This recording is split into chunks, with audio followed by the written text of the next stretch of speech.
अस्सलाम वालेकुम वरहमतुल्लाहि वबरकातुहू। हमें बचपन से सिखाया जाता है कि कब्र में 3 सवाल होंगे। आज मैं आपके साथ फर्स्ट क्वेश्चन जो कब्र में दाखिल होते ही यानी कि जैसे ही हमारे रिश्तेदार, हमारे अजीज़ हमको छोड़ कर जाएंगे, जो सबसे पहला सवाल होगा उसके बारे में डिस्कस करना चाहती हूँ।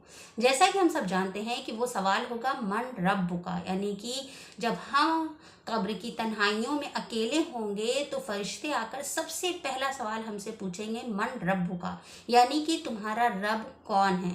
और हमें लगता है कि बीइंग अ मुस्लिम और हमको पता है ये जवाब कि हमारा रब अल्लाह है, इस सवाल को तो हम इजीली आंसर कर लेंगे।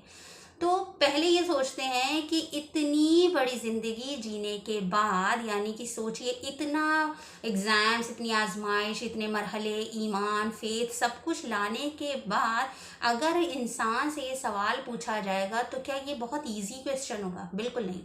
जाहिर सी बात है इस क्वेश्चन में कुछ तो खासियत होगी जो इसको सबसे पहले पूछा जा रहा है, यानी कि ये सवाल जितना काफिरों के लिए तकलीफ दे या डिफ़िकल्ट होगा उतना ही हम मुसलमानों के लिए भी डिफ़िकल्ट होगा। क्योंकि हम सब जानते हैं कि जब हम कोई कॉम्पिटिटिव एग्ज़ाम देते हैं, सपोज़ करिए if we are going to give are IIT और सीपीएमटी कोई एग्ज़ाम देने जा रहे हैं, आईएएस का एग्ज़ाम, सीए का एग्ज़ाम, तो आपको लगता है कि बहुत ईजी क्वेश्चंस पूछे जाएंगे? नो, हम लोग को सबको पता है कि जितना बड़ा कंपटीशन होगा, जितनी बड़ी जॉब होगी, उतना ही मुश्किल सवालात होंगे। तो मन रब्बुका, यानी कि तुम्हारा रब कौन है, तो क्या हम इजली आंसर कर लेंगे कि मेरा रब अल्लाह है, जबकि दुनिया में हमने रब अल्लाह को नहीं किसी और को मान रखा था। हमें लगता है कि हम अल्लाह को रब मानते हैं, मगर जब ज़िंदगी में हम अपनी सब कुछ अगर एक बार रिवर्स करके देखें तो हमें पता चलेगा कि हमने अल्लाह के सिवा बाकी हर चीज़ को रब मान रखा है।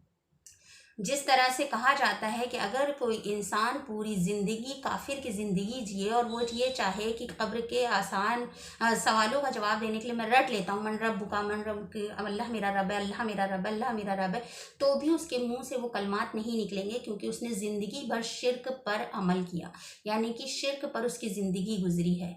तो हमारी ज़िंदगी किस तरह से पोशीदा शिर्क में बीत रही है, इस पे एक बार हम तवज्जो देते हैं। सबसे पहले तो हमें ये लगता है कि हमारा रब ज़ाहिरी असबाब हैं, क्योंकि हमें लगता है कि मेरी जॉब, रब का मतलब होता है कि जो आपको रिस्क देता हो। रिस्क का मतलब सिर्फ पैसा नहीं होता है, रिस्क का मतलब हर वो नेमत होती है जो अल्लाह सुब्हानहू तआला ने आपको दी है। रिस्क की कैटेगरी में औलाद भी आती है, रिस्क की कैटेगरी में दौलत भी आती है, सेहत भी आती है, आपके हाथ पैर के आज़ा भी आते हैं, आपकी क्वालिटीज़ भी आती हैं, आपकी क्वालिफिकेशंस भी आती हैं, आप हादसों से बचते हैं, वो भी अल्लाह सुब्हानहू तआला का रिस्क ही है। यानी कि हर वो नेमत जो अल्लाह सुब्हानहू तआला ने आपको दी है और हर वो परेशानी से जो अल्लाह सुब्हानहू तआला आपको बचा रहा है, that all comes in the category of risk. तो हमें ये सोचना है कि अल्लाह सुब्हानहू तआला ही सब कुछ हमारा देने वाला, रिस्क देने वाला रब है। रब का मतलब ही होता है रिस्क देने वाला। अब हमने यहाँ पर रब किसको मान रखा है? हमारी जॉब को, हमारे बॉस को, हमारी क्वालिफिकेशंस को, हमारी अकल को, हमारे अंदर की क्वालिटीज़ को। हमें लगता है कि हमारी वजह से या हमारे रिश्तेदार की वजह से या हमारे बाप की वजह से आज हमको ये चीज़ मिल रही है। सिंपल सी ज़िंदगी को अगर हम देखेंगे कि सुबह उठते ही साथ ही जो सबसे पहले अल्लाह सुब्हानहू तआला हमारे ऊपर करम करते हैं, जिसके लिए हम दुआ पढ़ते हैं, अल्हम्दुलिल्लाहिल्लज़ी अहयाना बादा मा अमातना व इलैहिन नुशूर, इसलिए पढ़ते हैं कि अल्लाह सुब्हानहू तआला ने हमें मौत के बाद दोबारा ज़िंदगी अता फरमाई, और वो भी सही सालिम। यानी कि उठकर बैठते ही सबसे बड़ा मौजज़ा जो अल्लाह सुब्हानहू तआला हमें दिखाते हैं कि हमारे सारे अज़ा के जोड़ अपनी जगह पे सटीक बैठते हैं। सोचिए अगर आप सोकर उठें और आपका एक भी जॉइंट अलग हल्का सा हिल डुल जाए, आपका कोई भी डिस्क स्लिप हो जाए, तो आपका क्या हाल होगा? एक ज़रा सी गर्दन अकड़ जाती है सोते वक्त, तो हमें पूरा दिन क्या 2-2 4-4 महीने परेशानी रहती है। तो अल्लाह सुब्हानहू तआला का रहम व करम होता है कि अल्लाह सुब्हानहू तआला हमें बिल्कुल परफेक्टली जैसे सुलाता है, अल्हम्दुलिल्लाह वैसे ही उठाता है। यहाँ पर हम अल्लाह का रहम करम भूल जाते हैं। उसके बाद हम जॉब के लिए निकलते हैं, अलार्म सेट करते हैं, सब कुछ करते हैं। अगर सोचिए इनमें से एक भी चीज़ अल्लाह सुब्हानहू तआला की मर्ज़ी के ख़िलाफ़ हो जाए तो हमारा क्या होगा? सपोज़ हमारा अलार्म ना बजे और हम जॉब इंटरव्यू में टाइम पे ना पहुँचे, हम रास्ते में और इतनी गाड़ियों के बीच में हमारी गाड़ी का एक्सीडेंट होना कोई बड़ी बात नहीं है, क्योंकि गाड़ी का एक्सीडेंट ज़रूरी नहीं आप गलती करें तो ही हो सकता है दूसरा कोई बहुत तेज़ रफ्तार वाली गाड़ी आके आपको ठोक दे और आप ख़त्म हो जाए, मगर अल्लाह सुब्हानहू व तआला आपको वक्त पर इंटरव्यू के लिए पहुंचाता है, वक्त पर आप अपना इंटरव्यू देते हैं। आप इतने कैंडिडेट्स में सामने वाले बॉस को या जो जजेस का पैनल है उसको इम्प्रेस कर पाते, ये अल्लाह ही का रहम होता है। यानी कि इतने लोगों में आपको अगर जॉब मिलती है तो अल्लाह ताला का रहम करम होता है।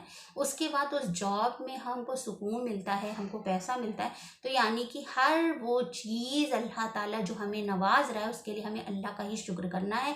अगर इसमें हमारे अंदर शिर्क आ गया तो हमारा जो सवाल है मन रब्बु का, वो कहीं ना कहीं हम जवाब नहीं दे पाएंगे। हमें अपने ऊपर से ज़्यादा अल्लाह की ज़ात पर यकीन रखना है कि अल्लाह ही हमारा रब है, और जब ज़िंदगी में हम इस रूल को फॉलो करेंगे तो ही हम क़यामत के रोज़ और कब्र के अंदर इस सवाल का जवाब दे पाएंगे मन रब्बु का। क्योंकि ये सवाल रटने से नहीं आएगा, ये सवाल से दिल से यकीन करने पे आएगा कि मेरा रब अल्लाह। अगर हमने अपने नफ्स को अपना रब बना रखा, हम अगर अपने रब की बजाय अपने नफ्स की अतात करते हैं, अपने नफ्स की बात मानते, मेरा नफ्स कह रहा है कि मुझे बेपर्दगी करनी है, मेरा नफ्स कह रहा है कि मुझे ये काम नहीं करना है, जबकि अल्लाह सुब्हानहू तआला ने कहा है कि तुम हया को अख्तियार करो। अगर अल्लाह सुब्हानहू तआला ने कहा है कि सूद से बचो मगर हम सूद खा रहे हैं, अगर अल्लाह सुब्हानहू तआला का हुक्म है कि अपनी नज़रें नीचे करके चलो मगर हम अपने नफ्स के कहने पर अपनी नज़रों को काबू में नहीं कर पा रहे हैं, दैट मीन्स हमने अपना रब अपनी नफ्स को बना रखा है। तो हमें यकीन रखना है कि अगर हमने अपने रब को पहचानना है और अपने रब को अल्लाह ही करार देना है तो हमें अपने रब की ही बात माननी पड़ेगी, और अपनी जितनी भी चीज़ें उसके लिए अल्लाह सुब्हानहू तआला का ही शुक्र अदा करना है और अल्लाह पर ही अपने लिए यकीन रखना है। अस्सलामु अलैकुम वरहमतुल्लाहि वबरकातुहू।